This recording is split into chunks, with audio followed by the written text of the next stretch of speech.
চেষ্টা করুন, হিন্দু মুসলিম লড়াই লাগাবেন, লড়াই বাঁধবে না। কেননা আজকে এখানে দলিত, মতুয়া, এসসি, এসটি, সংখ্যালঘু সকলে এক হয়েছে তোমাদের দুর্নীতির বিরুদ্ধে, তোমাদের জুজু খেলার বিরুদ্ধে। শামশেরগঞ্জের বাসিন্দা লোকমানকে, তিনি একজন পরিযায়ী শ্রমিক, তাকে খুন করেছে।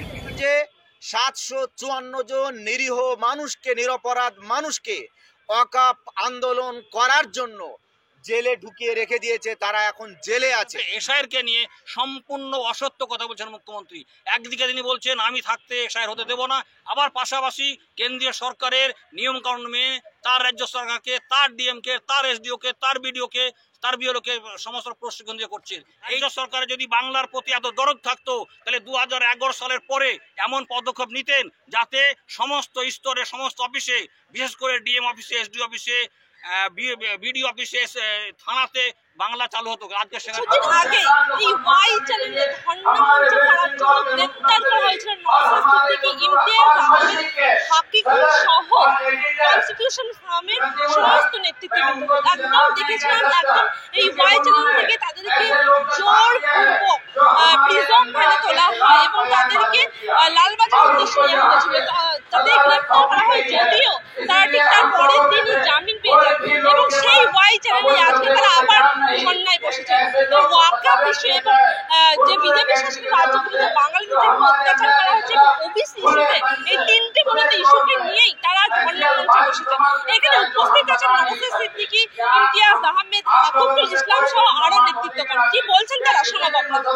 মুর্শিদাবাদের শামশেরগঞ্জের বাসিন্দা লোকমানকে, তিনি একজন পরিযায়ী শ্রমিক, তাকে খুন করেছে। অবশ্য পুলিশ দুজনকে গ্রেফতার করেছে। শুধু গ্রেফতার করছে বলে এখন যে ক্ষোভটা উঠছে, ক্ষোভের প্রশমিত হওয়ার জন্য নয় নাকি, সেটা আমাদের একটু ভাবাচ্ছে। সুতরাং এটা ছোট ইস্যু নয়, এটা একটা বড় ইস্যু। বারবার বাঙালির উপর আক্রমণ হচ্ছে, এটা মেনে নেব না। গল্প শোনালেও রাজ্য সরকার সেই সদর্থক ভূমিকা নিচ্ছে না। আমি একটা ছোট্ট কথা বলবো, উড়িষ্যাতে ধর্ণা আক্রমণ হচ্ছে। উড়িষ্যাতে আমাদের 30,000 পরিযায়ী শ্রমিক আছে, আর উড়িষ্যার 3 লাখ আমাদের ওয়েস্ট বেঙ্গলে কাজ করছে। আমরা কোনোদিন উড়িষ্যার 3 লাখ উড়িয়ার ভাইকে কিছু বলেছি?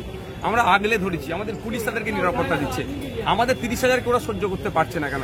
আমাদের মুখ্যমন্ত্রী যদি আবার উড়িষ্যাতে চলে যায়, বিভিন্ন সময় যে বিভিন্ন অডিটোরিয়ামে মিটিং করে, তো একবার যদি উড়িষ্যা চলে যায় যে আমার পরিযায়ী শ্রমিকদের সাথে, আমার বাংলা শ্রমিকদের সাথে আমি কথা বলবো, তারপরে উড়িষ্যায় আর আমাদের শ্রমিকদের উপর আক্রমণ হবে মনে হয়? সাহস দেখাতে পারবে কেউ? কিন্তু যাচ্ছে না কেন? এদিক সেদিক বিভিন্ন জায়গায় ঘুরে ফেলতে পারছে। ওই শোভন বৈশাখীর এই গল্প শুনতে গিয়ে সব টাইম হচ্ছে, কিন্তু পরিযায়ী শ্রমিকরা মার খাচ্ছে, সেদিকে টাইম হচ্ছে না। তাই আমাদের আজকে এই ধর্ণামঞ্চ থেকে প্রতিবাদ আমরা জানাই। রাজ্য সরকার এবং কেন্দ্র সরকারকে স্পষ্ট বার্তা দিতে চাই যে নেতা কর্মীদেরকে জেলে ঢুকিয়ে আওয়াজকে দমানো যাবে না। দাবি থেকে 1 ইঞ্চি পিছনে সরার কোনো রাস্তা নেই। দাবি পূরণ করেই রাস্তা ছাড়বো। এ লড়াই ওয়াকফ বাঁচানোর লড়াই, এ লড়াই এসআইআর এর নামে মানুষের নাগরিকত্ব কেড়ে নেওয়ার যে পাইতারা শুরু হয়েছে তা বন্ধের লড়াই। এ লড়াই বাঙালি নির্যাতন পশ্চিমবঙ্গের বাইরে তা বন্ধের লড়াই। ফলে এই সমস্ত দাবি থেকে 1 ইঞ্চি আমরা পিছনে সরছি না। চেয়েছিলেন পশ্চিমবঙ্গে গণতন্ত্রের কণ্ঠরোধ করতে, সেই জন্য শামশেরগঞ্জের বুকে দাঁড়িয়ে বলেছিলেন আন্দোলন করতে হলে দিল্লি যান। শুধু এটা বলেই থেমে যায়নি, শামশেরগঞ্জে 754 জন নিরীহ মানুষকে, নিরপরাধ মানুষকে ওয়াকফ আন্দোলন করার জন্য জেলে ঢুকিয়ে রেখে দিয়েছে, তারা এখন জেলে আছে। নিরপরাধ মানুষ 272-এর উপরে এফআইআর হয়েছে। নিরপরাধ মানুষকে হয়রানি করছে এই রাজ্যের সরকার। মানুষের যে আওয়াজ সেটাকে বন্ধ করতে চাইছে, গণতন্ত্রের গলা টিপে হত্যা করতে চাইছে। মন্ত বিশ্ব শর্মা শুধুমাত্র একমাত্র মুখ্যমন্ত্রী নন, তিনি এই দেশে যারা এই দেশের সংবিধানের মৌলিক কাঠামোটাকে ধ্বংস করে দেশে হিন্দুত্ববাদী রাষ্ট্র প্রতিষ্ঠা করতে চায় তাদের অন্যতম মুখ। ফলে আরএসএসের মুখপাত্র হয়েই গোটা দেশের মধ্যে যেখানে যেখানে বিজেপি সরকার আছে তারা যা যা করছে হেমন্ত বিশ্ব শর্মা ঠিক তাই করছে, নতুন কিছু করছে না। ফলে এদের টার্গেটটা হচ্ছে, এই দেশের প্রথম টার্গেট হচ্ছে মুসলিমদেরকে দ্বিতীয় শ্রেণীর নাগরিক করা।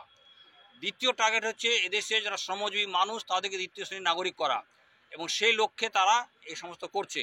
ফলে পশ্চিমবাংলার বাইরে যেমন একদিকে মুসলিম সহ সমস্ত বাঙালিদের, শ্রমজীবী মানুষদের উপরে নানানভাবে তারা জুলুম, নিপীড়ন, অত্যাচার, জেল জুলুম চালাচ্ছে, ঠিক সেই সাথে সাথে আমাদের রাজ্যে যে সরকারটা আছে তৃণমূল সরকার, সেই সরকারও আকার ইঙ্গিতে নানানভাবে সেই বিজেপির এজেন্ডাকে বাস্তবায়ন করে চলছে।